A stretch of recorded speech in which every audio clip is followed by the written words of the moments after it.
Mardin Artuklu Üniversitesi olarak her gün biraz daha gelişmenin yollarını arıyoruz.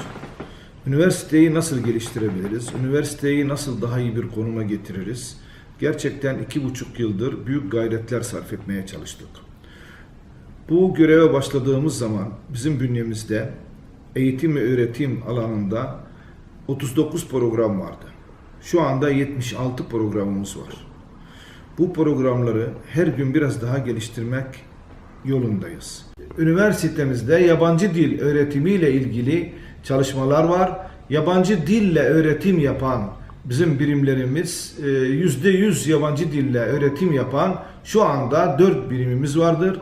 Bunları her gün biraz daha arttırmayı tasarlamaktayız. 2 yıl içerisinde bunları en az 10 birim haline nasıl getirebiliriz? Bunun düşüncesini şu anda zihnimizde toparlıyoruz ve bunlarla ilgili gayretlerimiz olacak.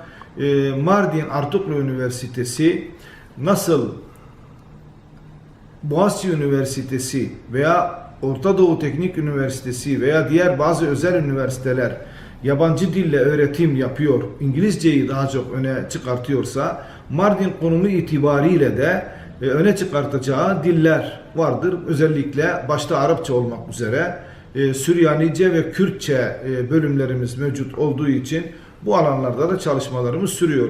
Bilhassa Boğaziçi Üniversitesi'nde sosyal bilimler alanında yabancı dille öğretim yapan birimlerin aynısını burada bu sefer İngilizce olarak değil, Arapça olarak, Süryanice ve Kürtçe olarak açmayı tasarlamaktayız.